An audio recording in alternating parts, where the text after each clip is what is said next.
what happened in the last video.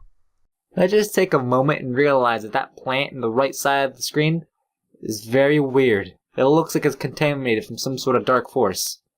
And here is more MrDudeManSir. Well, that was rape. That was really bad. I cannot explain the details that I just witnessed in front of my very eyes. It was very bad. That was just terrible. As always, the sights of the city grate on my nerves. Today, however, I don't feel as much hatred as I usually do. I am growing more and more accustomed to my condition. My good mood today is mostly thanks to my search of the Ogai house having finally borne fruit. When I pulled all of the drawers out of the desk, I found an envelope stuck in the space between it and the wall. It must have fallen off the back and written tray. Inside there are 3 outdoor photographs. I couldn't recognize the scenery due to my condition, but I'm pretty sure that they show the outside of some building. Sprawled on the back of each photo was an address. Nagano Prefecture, M Village. Tochigi Prefecture, S-Town. Shizuoka Prefecture, H-Town. Never heard any of them, so they must be way out in the countryside. The photos were all outdated, more than 10 years ago. I don't know why they were taken or what they mean, but maybe Saya will be able to make some sense of them. In any case, this is something that even Saya missed when she was living in that house. I wonder how she'd react when I show what I found. Saya, I want to see her. Just the thought of her waiting in my return makes me impatient to get home. When I step through the gate, I see that the front door is wide open again. This is the second time this has happened. Upon entering the house this time, however, the sound of Saya crying in the kitchen chills my blood. It's not just her. I also hear a low, wet grunting. There's no time to take off my shoes. I race down the hallway, propelled by a terrifying premonition. Oh dear. Get in there! Stop this! And I just don't look at... Okay, you probably won't see this because it'll be blurred out, but there is blood on her chest. It's probably not blood. A monster is in my house, and it's raping Saya. The filth oozing from its body spreads across her skin as it drives the body with animal ferocity between her weakly trembling thighs. The monster forces grotesque... Why? Why? No! Each time the beast moves, Saya's sobs become cries of agony. She looks at me with tear-filled eyes and calls me my name in a weak, breathless voice. Fuminori. Help. Rage erupts inside me like black lava. Its enormous power making me lightheaded. The monster finally stopped mindlessly gorging itself on Saya's body and turned its head to look at me. Surprised by my own composure, I easily slipped past it and grabbed the meat cleaver sitting next to the sink. Without a moment of hesitation, I slashed at what appears to be its face. It screams and staggers away from Saya. My attack must have blinded it, because it flails like its tentacles violently as it tries to drive me away. My bloodlust still unsated, I calmly seized one of its tentacles and plunged my weapon twice more into its quivering flesh. The blade slices through its body with fascinating ease, each strike sending its blood spraying into my face. As I carve the monster into pieces and hear its hideous screams, my mind is finally consumed by the flames of rage. This thing hurt my Saya. No mercy. Its death alone won't satisfy me. Ah! I give myself to the fury. Howling at the top of my lungs as I slash and slash and slash and slash. Even after the flesh beast stops moving, I keep slashing until I realize that its corpse is no longer feeling pain. Cursing myself for killing it so quickly, I angrily stab the cleaver into the floor, snapping it in half. When my thoughts finally begin to regain some order, I find myself still digging into the broken knife into the kitchen floor. The monster is gone. All that's left are pieces of her scattered everywhere. I stop cutting into the tile, and in sudden silence I can hear Saya's faint sobs coming from the corner of the kitchen. Saya. Unable to find the right words, I pull the cowering Saya into my arms. She stiffens in fear at first, but as soon as she realizes that it's me, she clings to my body and cries. Fuminori. I was scared. So scared. Not knowing what to say, I can only keep holding her. This should never have happened to my Saya. Everything is to blame, yes, including myself. I couldn't protect her. If I'd been with her, then maybe I wouldn't have stopped this. I'm sorry. I'm sorry. She says over and over again, her voice choked with tears. Not wanting to hear that from her, I pull her head into my chest. Don't say that, Saya. It's not your fault. I try to reassure her, but she shakes her head vigorously in denial. No, it is. I did it. I don't understand.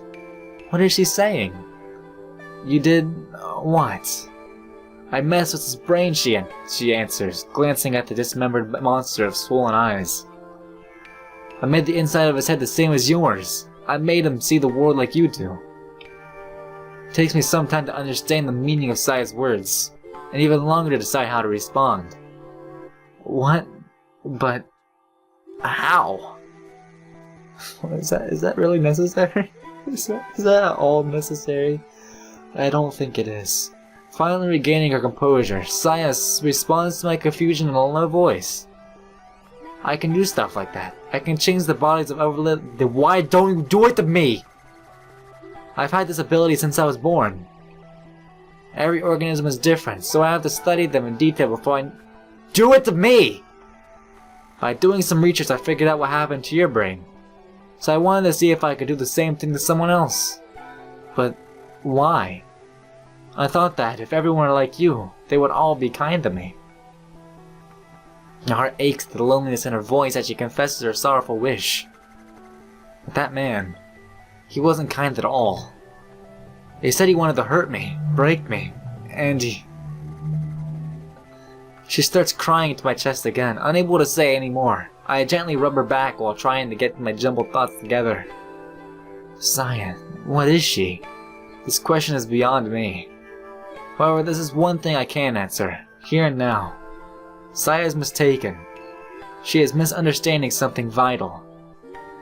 You think that I'm kind to you because of the incident? Yeah, she nods sadly.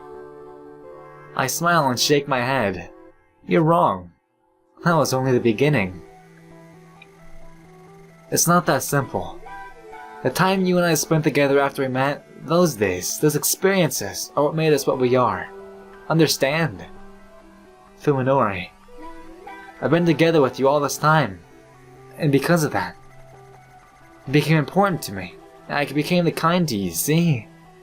It's harder than you think. Saya is still crying, but now our tears feel warm against my chest. Yeah, I understand. I finally understand now. Her smile shines through my tears. I only have you, Fuminori. There will never be anyone else like you. Now more than ever, I feel the depths of the bond between us, and I'm sure that Saya feels the same way. I wrap my arms tightly around Saya and seal her lips with mine. Saya responds, winding her arms around my neck, as our tongues desperately seek each other's warmth. At this moment, Saya is my whole world. At this moment, I am hers. The world exists for us alone. Of course, I still haven't told her something very important. I don't know why I've never said it before. Perhaps because it was always so obvious. However, I should put it into words at least once. This oath of mine. Saya, Wait. She stops me with a finger against my lips. Before that, Fuminori, tell me one thing. What do you desire? What do I... desire? Saya nods, staring into my eyes with unusual solemnity. Like I said here before, I can affect the bodies of living things in a way that nothing else can. And now that I've learned how to manipulate a human's brains properly, Saya pauses and takes a deep breath before continuing. I can turn your brain back to normal. What? Until now, such a thing hasn't even begun the realm of possibility. I just have to do to your opposite of what I did to the man. It's really simple. I replaced Saya's words in my head to be sure of their meaning. So tell me, Fuminori, do you want to return to your old life? Do you want to take back what you lost in the accident? Oh no. Give me 1 second. I have to save this so hardcore you don't even know. There we go. Okay. This is probably the biggest choice of my entire life and I'm not sure what to choose. Do I want it all back? Do I not need it anymore? You know? I don't think I need it anymore. As much as it'd be to go back to normal, staying like this is fine for me. I've already got it, ready. I've got everything fine, he's getting used to it. I mean, I could go all the way back, but I'm not sure. I mean, going all the way back would be perfect, but I'm not sure. You know, me and Saya, as we already stated, are all we ever need. So, I don't think I need it anymore.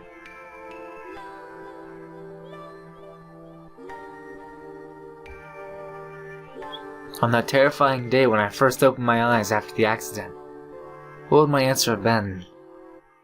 When I think back on this day many years from now, will I wish that my answer had been different? It doesn't matter. Here at this moment, there is no doubt in my mind. Who was that? I asked Saya, looking at the unidentifiable pieces of the monster. A man living next door. I don't know his name, though. Oh, so is Suzumi-san. He wasn't a stranger, of course. I'd spoken with him a number of times. I'd even been friendly with him before the accident. And now I've killed him with my own 2 hands. I feel little. Suzumi-san, the kindly painter who lived next door, is but a distant memory. Pieces of me around me, on the other hand, belonged to a loathsome creature whose mere existence was nauseating. Only by killing the vermin I could find a relief. He complained about my yard being filthy or something, didn't he? The swine. Doesn't matter what Saya did. He wasn't worth keeping alive anyway. Good riddance. These are my honest feelings. Even with a man's blood covering my hands, I am completely calm. Now I know what I lost in the accident. Saya says I can take it back, but I know that I cannot. It's gone forever, like the life of a man called Suzumi. Hey Saya, no doctor could possibly fix my condition, you know. Fuminori? You can do easily what no human is capable of. You're not human, are you? Saya looks away, her expression unreadable. Everything appears warped to my eyes. Only Saya looks normal. I thought that she was somehow unique. However, I was wrong. I see her just as I do everything else. As something completely different than what she really is. Saya is who she became of who I am. Just like I said a few minutes ago, there's nothing to be surprised about. I stand and walk over to Suzumi's dismembered corpse. I read this manga a long time ago. It was about a man who recovered from an accident only to find that he could no longer see the world as it was. Kinda like me. I finally realized that, even though the stench of these monsters' flesh turns my stomach, their blood and guts smell pretty good, in fact. I know this fragrance quite well. He saw people as rocks and robots as beautiful women. And so he fell in love with a robot that wasn't even remotely human. I retrieved the cleaver, pick up one of those pieces of Suzumi's body, and start removing the skin from the tendons. Ah, just as I thought. The stuff underneath looks exactly the same as what Saya and I had been eating. Hey, this looks pretty good. Why don't we eat it? Fuminori? Oh, sorry. You're in no mood for that now, are you? Now that it's dead, though, meat is meat. It'd be a waste to throw it away, wouldn't it? Let's get it in the fridge. Is that alright with you? Sure, I answer easily. There's no longer any room for any doubt in my mind, after all. Also, his wife and daughter are probably next door. They may cause trouble when he doesn't come home. I think we better hunt them down before they go to the police. Is that really what you want? Saya asked again, this time with a trace of fear in her voice. I guess I still haven't convinced her of my sincerity. So, at the end of this manga, The man who fell for something inhuman gave up his own humanity for the sake of their love. A happy ending, don't you think? Fuminori. As long as we're together, I don't think I need anything more. Everything is fine the way it is. Tossing the knife and meat aside, I pull Saya into my arms once more. I can say it now, can't I? Saya, I love you. Saya tries to wipe away my tears that keep flowing from her eyes. I can no longer see any hint of fear in her face. I don't want you to get this. I don't, but... I have sworn my oath, and Saya has accepted it. You have nothing to be afraid of now. Saya will never need to cry again. Even so, I'm happy. I guess I'm pretty selfish, aren't I? I don't mind. I'll always indulge your selfishness, Saya. Filled with contentment, we exchange a smile and set to the task of cleaning the room. A single person produced a lot more meat than I expected. Speaking of which, I seem to remember doing something similar before. About the other two, I think he killed them. I heard their screams. Well, that makes things easier. After we finish here, we should go gather the meat from Suzumi's house. That should be enough to hold us over for a while. But can we pack it all into the refrigerator? Of course. You can just use the refrigerator next door.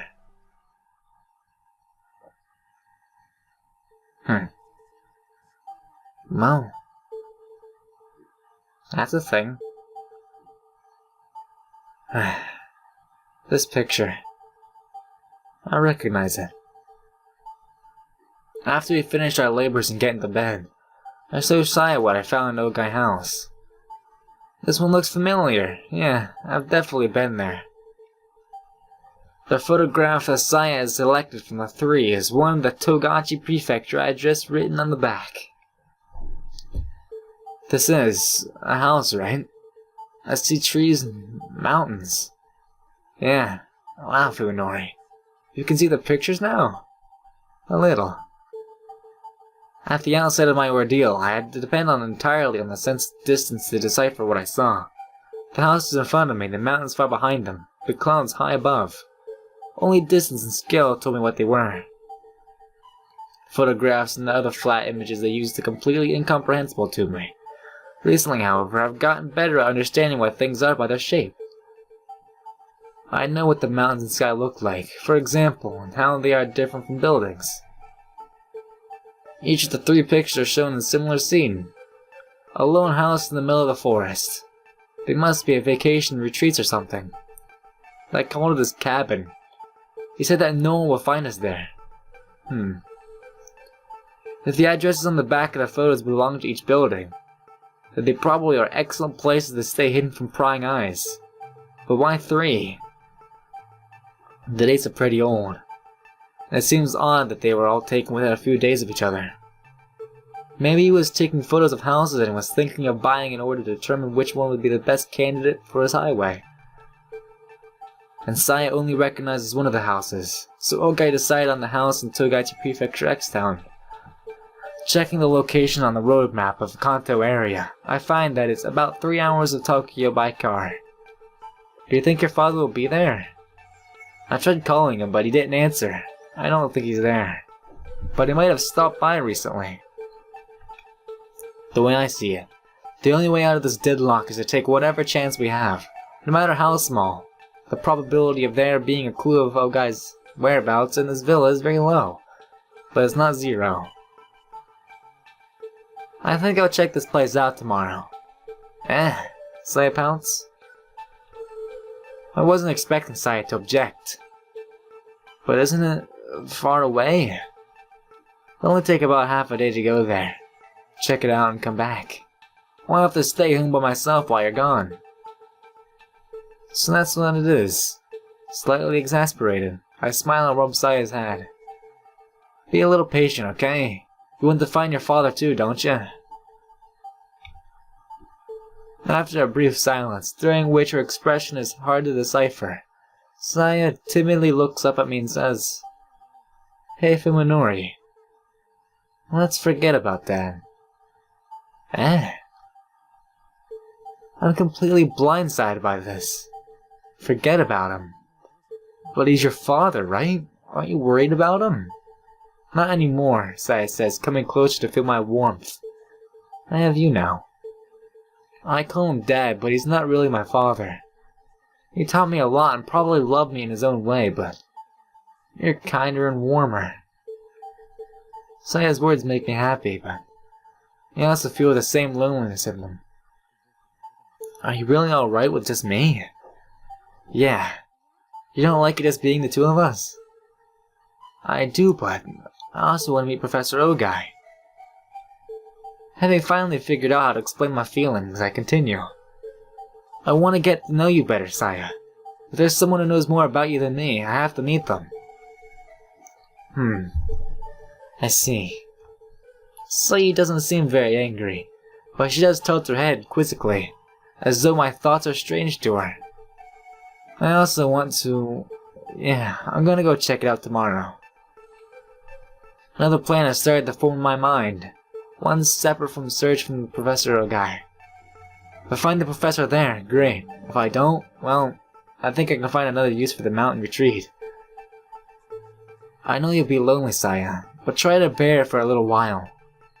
Okay, she nods, and looks questioningly into my eyes.